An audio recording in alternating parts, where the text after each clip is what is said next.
लोकसभा चुनाव को लेकर काफी सरगर्मियां तेज हो चुकी है।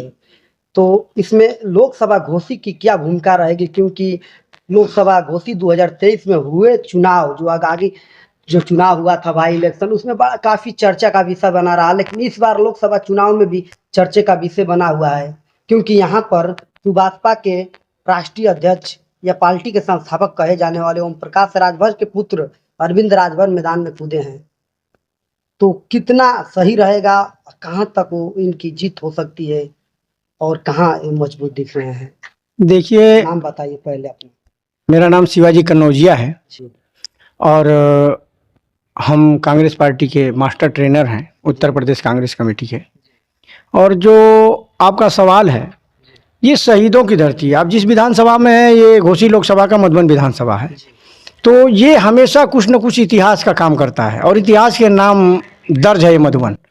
तो आप ये जान लीजिए कि एक तो ये है कि ओम प्रकाश राजभर जी के जो लड़के अरविंद राजभर जी जो यहाँ लड़ रहे हैं, जिनकी आप चर्चा कर रहे हैं, जो व्यक्ति एक वोट पाने के लिए अपने पूरे समाज को इस स्तर पे ला दिया कि घुटनों के बल बैठ के माफ़ी मांगना, ये एक व्यक्ति के लिए नहीं है, ये पूरे समाज को उसने ये दिखा दिया कि हम कितने स्तर तक नीचे जाएंगे अगर कोई हमसे दबंग आ जाए या हमसे कुछ कराना चाहे। तो ये उस तरीके के लोग हैं कि गुलामी करने से भी पीछे नहीं हटेंगे। ये जो दूसरे को, जोगी जी को कहते थे कि हम मठ में भेज देंगे, अखिलेश जी को कह रहे थे अब किस भाई भेज देंगे। तो ये अपना वजूद तो दिखाएं कि समाज को किस स्तर पे ले जाके बेच रहे हैं कि एक वोट पाने के लिए घुटनों को बल बैठ जा रहे हैं, एक संसद का कुर्सी पाने के लिए घुटनों के बल बैठ जा रहे हैं। ये वो धरती है कि अंग्रेजों को जिंदा जलाने के लिए यहाँ के लोगों ने खरपतवार लेके थाने में का घेराव किया था। अंग्रेजों की गोलियां चलती रहीं और लोग खरपतवार लेके उस अंग्रेज अधिकारी को जिंदा फूंकने के लिए निकल गए। गोलियां चलती रहीं, लोग सीने पे गोलियां खाए। ये भी एक इतिहास है कि किसी के पीठ में गोली नहीं लगी थी। तो ये इस तरीके की धरती है जो इस तरीके के लोगों को कभी बर्दाश्त नहीं करेगी। कर रहे हैं कि जितने भी राजभर समाज है, जितने भी लोकसभा घोषी में राजभर समाज है, सभी लोग ओम प्रकाश राजभर के साथ है। कोई इंडिया गठबंधन का साथ नहीं देगा और किसी के बहकावे में नहीं जाएगा। ये जगह जगह जितने भी जनसभा कर रहे हैं उसमें चर्चे का विषय बना रहे हैं। अच्छा, ये बताइए, इस चुनाव से पहले ही, चुनाव से कुछ दिन पहले यही ओम प्रकाश राजभर जी के एक अध्यक्ष जी थे जो दो फाड़ कर दिए, पार्टी को दो फाड़ किए ना। तो ये बताइए कि आज वो जो इनके अध्यक्ष अलग हुए, वो राजीव राय जी के साथ घूम रहे हैं। वो ये कह रहे हैं समाज में जाके कि राजीव राय जी से बेहतर कोई नहीं है। तीन तीन राजभर के लड़कों को इन्होंने विदेश में, जो मलेशिया में फंसे थे, ये अनिल राजभर जी, ओम प्रकाश राजभर जी हाथ खड़े कर दिए कि हम वापस नहीं ला पाएंगे। राजीव राय जी ने उन राजभर के लड़कों को वापस लाया। तो ये किस मुंह से उस समाज में जाके वोट मांगेंगे? राजभर के लड़के की विदेश में लाश पड़ी थी, ये अनिल राजभर जी, ओम प्रकाश राजभर जी मंत्री रहते हुए हाथ खड़े कर दिए और राजीव राय जी उनकी लाशों को न मंगवाए बल्कि उनको कुछ उस कंपनियों से दिलवाए भी रुपया पैसा। तो जो राजीव राय जी हर वर्ग हर समाज के लिए जो काम कर रहे हैं, बिना कुर्सी पे रहे हुए इतना काम कर रहे हैं, तो ये मंत्री रह के जो नहीं कर पा रहे हैं, तो राजभर समाज उस मंत्री को लेके चाटेगा। उस राजीव राय की तरफ राजभर समाज भी देख रहा है कि जो राजभर के लड़कों को मुसीबत और दुख की घड़ी में उनके परिवार की मदद किए, उन लड़कों की मदद किए, तो वो समाज आज राजीव राय जी के साथ घूम रहा है। पूर्वांचल राज्य की मांग कर रहे हैं। चुनाव से पहले तो चर्चा नहीं थी, लेकिन आज वो पूर्वांचल राज्य बनाने की मांग कर रहे हैं। जो यहाँ के कह रहे हैं कि पूर्वांचल को हम नया एक राज्य बनाएंगे और मऊ रहेगी राजधानी अरविंद राजभर। देखिए, अभी ये जान लें कि पूर्वांचल में कितने जिले हैं, उनसे पूछ दीजिए, वो नहीं बता पाएंगे।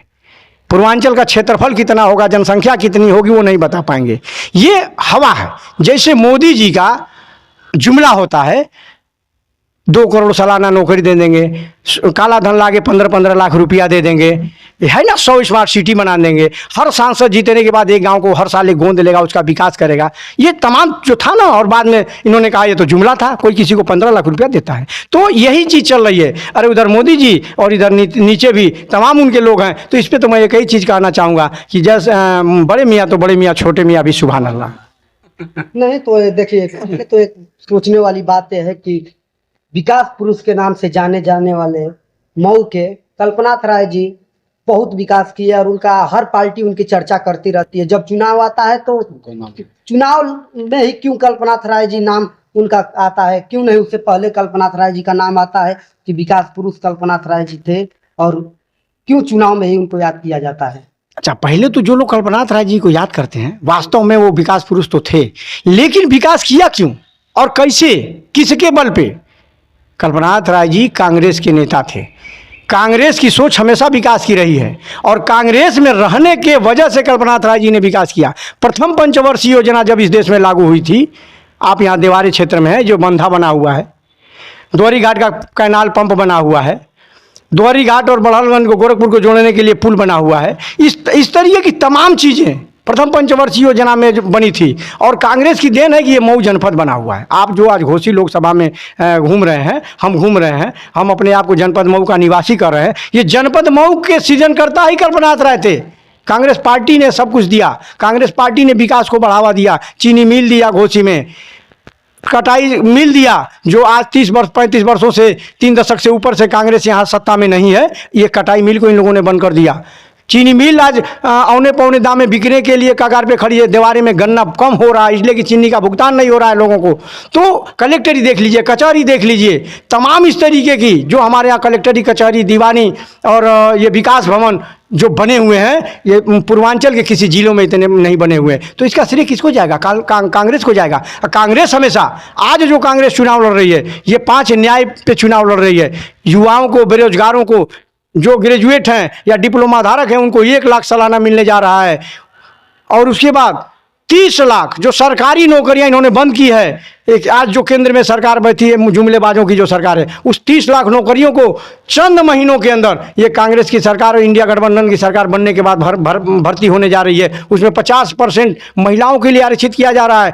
हर गरीब महिला को 1 महीने में 8,500 रुपया सालाना, 1 लाख रुपया देने का कांग्रेस वादा कर चुकी है। 400 रुपया मनरेगा की मजदूरी करने जा रही है कांग्रेस। नेताजी, एक बात यह है कि स्वर्गीय कल्पनाथ राय जी 1998 में एक पुल का निर्माण किए थे, जिस पुल का नाम पड़ा है हाहा नाला के नाम से प्रसिद्ध है, और अहिरूपुर और मऊ और बलिया का बॉर्डर कहा जाता है।